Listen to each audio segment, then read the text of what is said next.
Chegou a hora de nós conhecermos a história do Java e vou falar um pouquinho de cada um dos eventos mais importantes que nortearam desde o início, lá em 90, 91, até hoje em 2016. É muito interessante como os projetos, muitas vezes, eles nascem com um objetivo e durante a sua execução eles vão modificando de uma forma devagar até que de uma hora para outra ele toma uma direção que não foi prevista inicialmente e isso aconteceu com a linguagem Java. Na verdade, o projeto inicial, que era o projeto Green Project, ele não tinha a intenção primeira dentro do projeto de criar uma nova linguagem e a partir disso revolucionar o mundo da computação. Na verdade, o Green Project, lá no final de 90 e 91, ele era focado na criação de pequenos dispositivos.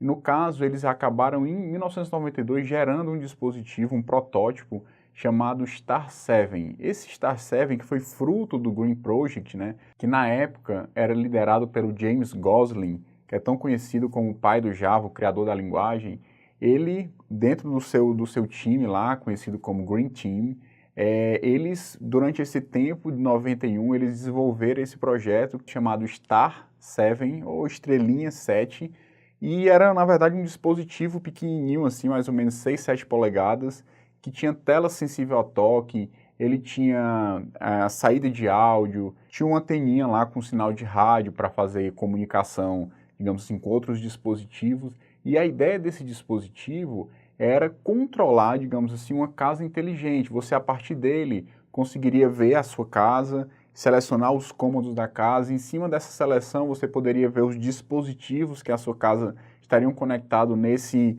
centralizador, digamos assim. Aí você clicaria na TV e aí poderia mexer no controle de brilho, você poderia mudar os canais da TV, poderia controlar o seu aparelho de videocassete ou DVD, ou que fosse tivesse lá disponível na época. E aí seria mais ou menos uma casa inteligente, você sempre controlando a partir do Star 7. E nesse projeto foi que surgiu o Duque, que é justamente, depois de um tempo, ele passou a ser o mascote do Java, mas ele fazia parte da interação do próprio sistema operacional que foi criado para o Star 7. Então, tanto foi criado um sistema operacional para controlar esses dispositivos, que era o Green OS, e eles criaram também uma linguagem que inicialmente eles denominaram de Oak. Dizem que o nome Oak surgiu a partir da visão, digamos assim, que o James Gosling tinha da janela da sala dele, que tinha um grande carvalho, né, já que a tradução de Oak é carvalho para português, e aí a partir disso ele criou o nome da linguagem Oak, que era a linguagem que estava dentro desse contexto do Green Project, que foi o projeto que era voltado para pequenos dispositivos, e o protótipo que foi gerado como fruto do trabalho de 91 a 92 foi justamente o Star 7 que eu acabei de mencionar. O grande problema do projeto Star 7 era que ele era à frente do seu tempo. Então eles tentaram comercializar esse produto, ofereceram para algumas emissoras de TV a cabo, e não teve sucesso na hora de transformar esse produto em realmente em grande escala. Eles ficaram simplesmente no protótipo, fizeram algumas unidades de protótipo, mas ali eles não conseguiram avançar muito. E aí o projeto, o Green Project, foi engavetado, até que em 94 surge a internet, a criação de um dos pesquisadores mais conhecidos no mundo da informática, que é o Tim Berners-Lee. Ele que criou a internet em 1994, e aí eles começaram a perceber que o Green Project trazia uma interatividade muito grande naquele contexto inicial para dispositivos portáteis, digamos assim, e por que não adaptar essa interatividade que eles conseguiram trazer para esse projeto dentro do contexto da web, que já estava virando meio que uma febre naquele momento. E aí eles criaram um navegador chamado Web Runner, que é justamente para mesclar a ideia do Tim Berners-Lee, da criação da internet, da criação do HTML, aquele começo nascedouro da internet, com a interatividade trazido pela linguagem Oak, que nesse mesmo ano foi rebatizada para Java, já que Oak já tinha uma outra linguagem com esse mesmo nome.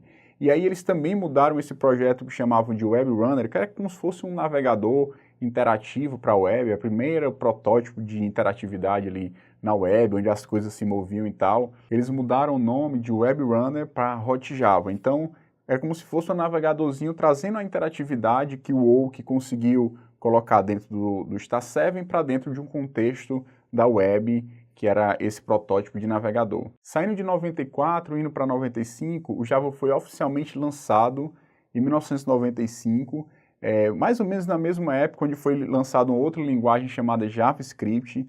Não confundir, porque são duas linguagens bem diferentes de essência, mas a questão ali foi porque como o Java estava numa vibe muito grande, ele estava numa popularização muito grande, as pessoas acreditavam muito no potencial do Java e tinha um marketing em volta ali do Java. E pegando essa onda, digamos assim, que o Java estava inserido, o LiveScript, que era uma linguagem que estava sendo criada pelo Netscape, acabou sendo rebatizado para JavaScript, mas além da jogada de marketing, não há ligação entre essas duas linguagens. Java e JavaScript são linguagens completamente diferentes, produzidas por fornecedores diferentes, mas que por uma jogada de marketing resolveram usar nomes parecidos, Java e JavaScript, mas aqui em essência são duas linguagens bastante diferentes. Em 1996 saiu a primeira versão, a versão 1.0 do Java, tinha vários problemas, bugs, como qualquer tecnologia inicial, e avançando um pouquinho no tempo, em 2002 foi onde saiu a versão 1.4 da linguagem. E nessa época de 2002, Java já era uma linguagem amplamente utilizada no mundo inteiro. E na verdade, em 2003 foi quando de fato eu comecei a trabalhar com Java. E na época eu comprei esse livro, Java Como Programar, tá? É um livro clássico aí, tem as versões mais novas dele à medida que a linguagem foi evoluindo.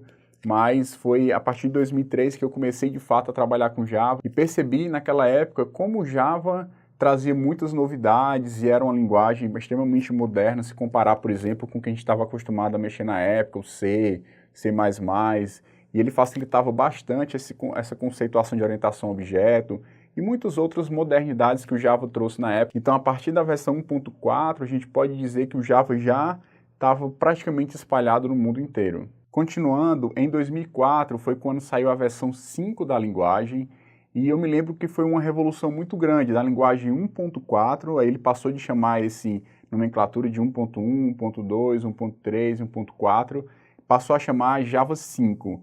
E dentro do Java 5 foi uma revolução muito grande, porque trouxe grandes recursos que a gente tem na linguagem até hoje, como generics, for each, enum, annotations. Então, muitas coisas importantes foram acrescentadas da versão 1.4 para a versão 5. Eu diria que foi uma das versões mais interessantes e trouxe muitos avanços dentro da linguagem Java. Já na versão 6 e 7, eu não posso dizer a mesma coisa. A versão 6 foi em 2006 e a versão 7 foi em 2011. Tiveram mudanças, obviamente, melhorias internas de desempenho, mas do ponto de vista de mudança na linguagem, a versão 5 foi a que trouxe mais, digamos assim, novidades e também a versão 8 que eu vou já falar. Nesse meio tempo, em 2010, a Oracle comprou a Sun e passou, digamos assim, a ser a proprietária do Java. Embora em 2006 o Java tenha sido disponibilizado como código aberto, além de que existe um conjunto de empresas que trabalham em cima das novas especificações do Java,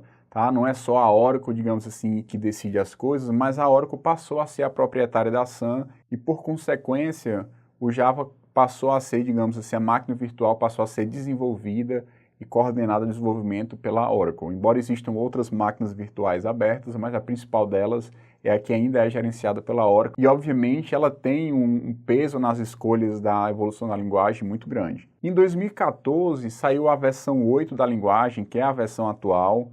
E essa versão também foi uma versão muito interessante. Por quê?